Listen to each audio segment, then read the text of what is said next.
ভুবনে আজ রং 2025 and art camp আয়োজিত করল টেকনো ইন্ডিয়া গ্রুপ। উপস্থিত ছিলেন অনেক বিখ্যাত শিল্পীরা এবং তারা তাদের নিজেদের কাজ প্রদর্শন করেছেন এই আর্ট ক্যাম্পে। শুনে নেব সেই শিল্পীদের কাছ থেকে কিছু কথা এই উৎসবটা নিয়ে। এরা বহুদিন থেকেই আর্ট এবং অন্যান্য সমস্ত রকম শিল্পকলাকে নিয়ে কাজ করে যাচ্ছে, এমনকি গ্রামে গ্রামে স্কুল ইত্যাদির মধ্য দিয়েও তাদের সাংস্কৃতিক শিক্ষা এগুলো সব ছড়িয়ে পড়ছে। সুতরাং ওদের কন্ট্রিবিউশন টেকনো ইন্ডিয়া গ্রুপের যথেষ্ট উল্লেখযোগ্য এবং আমার মনে হয় এটা ক্রমশ বাড়ছে এবং আগে যতটা ছিল এখন তার থেকেও বাড়ছে।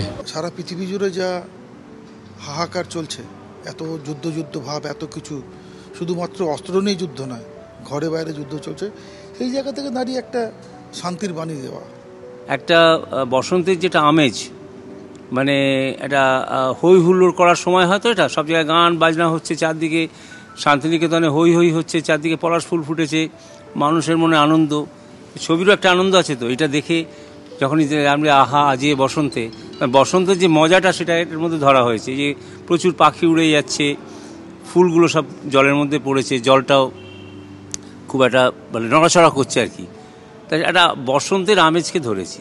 খুবই ভালো লাগলো। ক্যাম্পটার নাম দিয়েছে রং, সত্যি রং, কারণ এখানে প্রত্যেকেই খুব কালারফুল কাজ করেছে এবং টেকনো ইন্ডিয়া আমাদের আর্টের ক্ষেত্রে প্রচুর তাদের অবদান আছে, অর্থাৎ তারা খুবই কনসিওর আর্টের এবং আগেও বহু ক্যাম্প করেছে, অর্গানাইজ করেছে, এবারও করলো, ভবিষ্যতে আরও করবে। ছবি একটা ভাষা, একটা সাইন ল্যাঙ্গুয়েজ। সাইন ল্যাঙ্গুয়েজ মানে বুঝছো তো, একটা সাংকেতিক চিহ্ন। এই সাংকেতিক চিহ্নটা হচ্ছে সার্বজনীন, পৃথিবী জুড়ে সব মানুষের কাছে সাংকেতিক চিহ্নকে বোঝানোর কোনো ইন্ট্রোডাকশন লাগে না আর কি।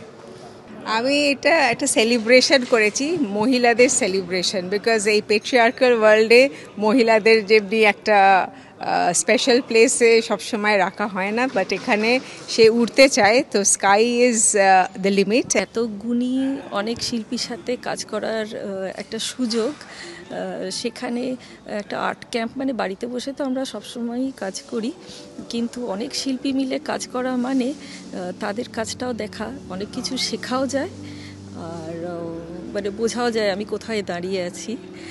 আমার ছবিটা সেভাবে একটু অন্যরকমভাবে দেখতে গেলে এটা রঙগুলোকে ফেলা হয়েছে শুধু ক্যানভাসের উপরে, তারপরে অ্যাজ ইফ আমি সেখান থেকে সরে এসেছি, রঙেরা নিজেদের নিয়েই খেলেছে এবং রঙেরা নিজেদের মধ্যে থেকেই রঙিন ছবি তৈরি করেছে। তো স্কাই জাস্ট এমনি সিম্পল স্কাই, দেন সমুদ্র and the beach and the foam. It's more মানে কম্পোজিশনটা নিয়ে বেশি ভাবা, ফর্মগুলোকে কোথায় প্লেস করা। খুবই ভালো লাগলো। সব থেকে তো আগে থ্যাঙ্কস সত্যম রায়চৌধুরী স্যারকে যে এরকম একটা সুন্দর আর্ট ক্যাম্প অর্গানাইজ করার জন্য, এবং এখানে অনেক সিনিয়র আর্টিস্টরা এসে পার্টিসিপেট করেছে, তাদের মাঝে কাজ করতে পেরে আমি নিজেই খুব অনার্ড ফিল করছি। শুনে নিলাম আমরা শিল্পীদের কাছ থেকে তাদের কথা, এবং এই সন্ধে সমাপ্ত হলো রং ও গানের উৎসব দিয়ে। ক্যামেরায় ময়ূরের সাথে আমি তনুষ্কা, দ্য সিনে ক্রনিকল, রিফ্রেশিংলি ডিফারেন্ট।